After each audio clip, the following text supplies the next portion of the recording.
Halo, apa kabar semuanya? Assalamualaikum warahmatullahi wabarakatuh.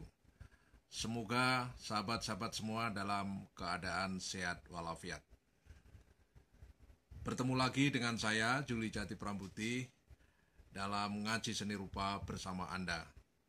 Sahabat-sahabat semua, saya akan lanjutkan berbagi saya tentang perkembangan infrastruktur seni rupa modern di Indonesia. Sahabat-sahabat semua, pada sesi sebelumnya saya sudah bercerita mengenai keadaan sosial politik yang melatar belakangi pertumbuhan infrastruktur seni rupa di Indonesia. Kita sadar bahwa belajar sejarah itu tidak mudah, karena sejarah bisa dilihat dari dua aspek sekaligus, yaitu aspek kronologis atau disebut dengan perspektif diakronik, dan aspek sosial, budaya, kultural, dan hal-hal yang terkait dengan sejarah itu yang disebut dengan dimensi atau perspektif sinkronik.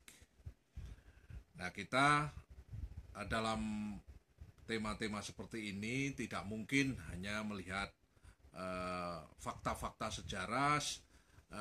sejarah hanya dalam hal-hal yang bersifat linier. Ya, kita selalu menggunakan kajian-kajian yang lebih memperlihatkan kompleksitas, dan kita mencoba mempelajari sejarah dengan perspektif interdisiplin. Sahabat-sahabat semua, pada sesi kali ini saya akan mengingatkan bahwa awal abad 20, ya 1900-an awal begitu, tepatnya 1914 sampai 1918, itu dunia sedang mengalami kekacauan, yaitu berlangsungnya Perang Dunia I.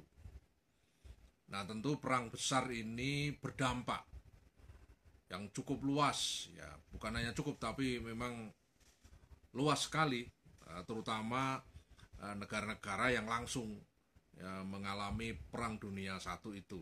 Ya, tentu dalam hal ini adalah negara-negara di wilayah Eropa. Dan dalam hal ini tentu Belanda mengalami pergolakan, ya, dan juga mendapatkan dampak dari Perang Dunia I itu. Nah, dampak yang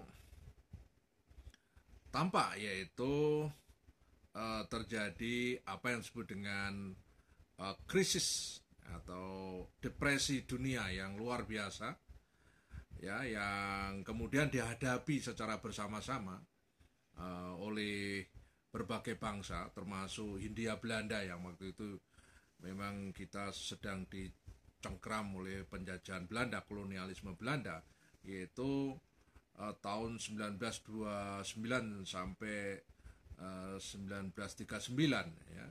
Itu terjadi kelusuan ekonomi yang luar biasa, ya. Karena ekonomi lesu tentu terjadi pemberhentian atau kekurang lancaran, ya, akses orang-orang pribumi pada negeri Belanda dalam hal ini untuk belajar, untuk kegiatan-kegiatan yang sifatnya kultural, ya, agak mengalami hambatan karena memang ekonomi waktu itu sangat lesu. Dan dampak dari itu juga terjadi berakhirnya politik etis. Nah, kenapa politik etis berakhir? Ya, karena pertama dugaan saya, ya, atau hipotesis saya, karena juga terjadi cara memandang dunia akibat perang besar itu, ya, itu mindset bangsa-bangsa di Eropa terhadap waktu itu, kepercayaan terhadap ilmu pengetahuan yang sangat luar biasa, karena dianggap ilmu pengetahuan dan teknologi itu yaitu akan memberikan dampak kemakmuran yang luar biasa bagi bangsa, terutama bangsa Eropa, karena temuan-temuan ilmu pengetahuan dan teknologi itu yang kemudian mendorong lahirnya revolusi industri, dan itu yang sudah sejak lama dipercaya yang akan mengantarkan bangsa Eropa itu akan mencapai puncak peradaban. Tapi ternyata hasil peradaban yang dihasilkan selama itu, ya kurang lebih sekitar 5-6 abad setelah Renaissance, ya itu hampir runtuh karena perang dunia satu itu. Nah, dengan demikian pikiran-pikiran yang ada di dalam orang Eropa juga ikut-ikut menjadi terdepresi, yaitu tertekan oleh keadaan perang semacam itu. Dengan demikian mulailah muncul kritik terhadap ilmu pengetahuan pada teknologi maju dan juga pada rasionalitas itu sendiri. Termasuk juga akan berpengaruh pada sistem demokrasi, pemerintahan, ya pergeseran-pergeseran di berbagai bangsa yang orientasinya sudah mengarah kepada upaya-upaya untuk menjadi bangsa yang merdeka, yang ingin keluar dari penjajahan bangsa-bangsa Eropa, terutama di Asia dan Afrika. Sahabat-sahabat semua, karena itu maka sangat mungkin kalau kemudian arah politik pemerintah kolonial itu berubah setelah dari politik etis, kemudian politik etis harus berakhir, karena memang untuk melayani politik etis itu butuh dana yang besar, ya, karena itu berimplikasi pada menyiapkan SDM yang mampu mengikuti perkembangan kebutuhan pemerintahan di Hindia Belanda khususnya. Dengan demikian dia harus punya investasi yang banyak sekali untuk melahirkan orang-orang itu, yang harapannya juga tadi mendukung pemerintah kolonial di Hindia Belanda. Kemudian sahabat, ya, yang kemudian yang menjadi anomali menurut saya, justru ketika berkecamuk krisis itu, di Hindia Belanda itu terjadi peristiwa yang luar biasa dahsyat, yaitu munculnya Sumpah Pemuda 1928. Nah, saya kira ini juga rentetan dari debat terbuka antara Dr. Rajiman Widyaningrat dengan Dr. Cipto Mangunkusumo dalam Budi Utomo 1908 yang sudah saya ceritakan pada video sebelumnya. Dan isu ini kemudian terus berkembang dan kemudian terus disuarakan, ditulis dalam berbagai publikasi yang terbit saat itu. Apalagi saat itu juga Balai Pustaka juga sudah mulai banyak menggencarkan tulisan-tulisan yang terkait dengan kebahasaan, budaya, termasuk tulisan-tulisan politik, ya. Itu sudah mulai banyak dibaca oleh kaum pergerakan saat itu. Karena itu kalau 1928 itu kemudian muncul Sumpah Pemuda, itu saya kira sebuah kompleksitas pemikiran yang dipengaruhi oleh banyak faktor, ya, antara internal dan eksternal, antara faktor orang-orang dalam sendiri, yaitu orang-orang pribumi, ya, yang memang punya concern pada pergerakan keinginan menjadi merdeka yang luar biasa, tapi juga diakibatkan oleh situasi eksternal, ya, dunia saat itu.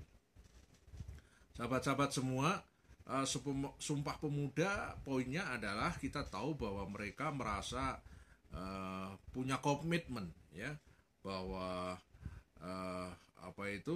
bertanah air satu, ya, berbangsa satu, dan berbahasa Indonesia sebagai bahasa persatuan. Nah, ini poinnya di sini, karena bahasa Belanda awalnya itu menjadi bahasa yang menjadi lingua franca, ya, untuk kaum elit harus mampu berbahasa Belanda, tapi di sini punya kesadaran baru, yaitu menggunakan bahasa Indonesia sebagai bahasa persatuan. Jangan main-main dengan ini, karena bahasa itu sebagai alat berpikir, Bahasa itu sebagai medium berpikir yang menciptakan perasaan, menciptakan kedekatan, jarak, emosi itu melalui bahasa. Kalau Anda mahir bahasa Inggris tapi fisik Anda itu orang Asia atau orang Indonesia, ya tetap saja Anda agak aneh gitu aja. Ya, jadi bahasa itu terkait dengan emosi, cara berpikir, ya, dunia apa itu rasa di situ. Ya, jadi ini yang kemudian menciptakan satu episode baru bagaimana habitus tentang kebangsaan itu ya diciptakan melalui bahasa, karena bahasa juga mampu merekonstruksi atau mengkonstruksikan realitas itu menjadi realitas bersama, yaitu dalam perspektif keindonesiaan. Karena kata-kata Indonesia sudah digariskan di Sumpah Pemuda itu secara tegas. Ya, jadi kesadaran sebagai orang Indonesia itu, ya, nama Indonesia itu mulai melekat dan memesona para elit-elit terpelajar yang saat itu.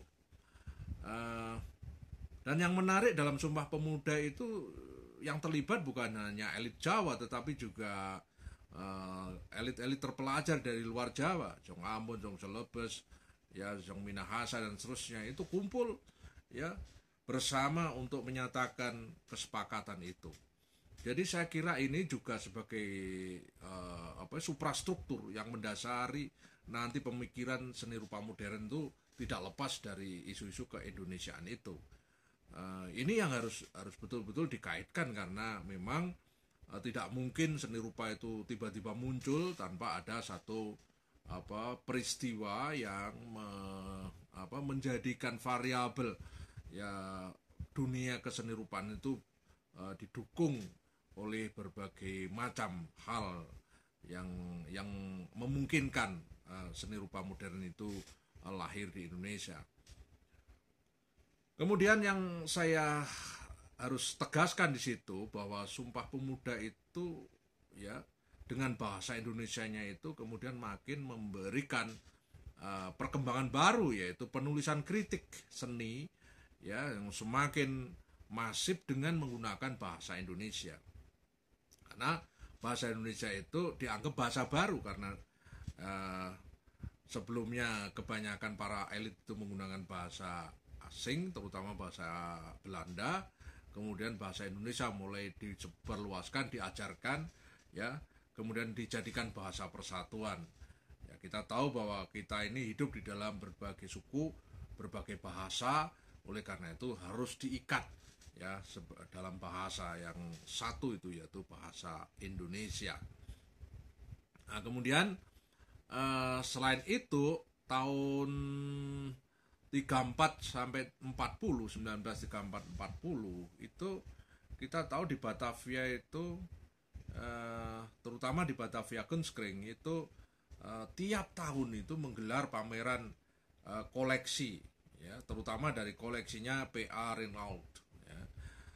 P.A. Renault itu adalah seorang industrialis, seorang orang kaya saat itu yang memiliki industri cat di Hindia Belanda. Jadi dia itu memiliki koleksi-koleksi lukisan dari master-master Eropa yang kemudian dibawa ke Hindia Belanda untuk dipamerkan. Ya, antara lain Pablo Picasso, kemudian lalu Max Chagall, kemudian Gauguin, ya, terus Van Gogh, ya, Vasily Kandinsky. Itu pernah dipamerkan di Batavia. Nah, koleksi-koleksi semacam ini yang kemudian antara lain nanti memicu lahirnya gerakan kemodernan, terutama nanti ketika Sujoyono dan kawan-kawan ya di bawah pimpinan Agus Jaya, yaitu mendirikan Persagi, ya, Persatuan Ahli Gambar Indonesia, yang kemudian juga menjadi basis suprastruktur pemikiran seni rupa modern di Indonesia. Jadi saya kira itu dulu ya perkembangannya sampai pada Persagi. Nanti kita akan perdalam lagi bagaimana Persagi itu bisa muncul dan kemudian berperan dalam seni rupa modern di Indonesia. Terima kasih. Wassalamualaikum warahmatullahi wabarakatuh.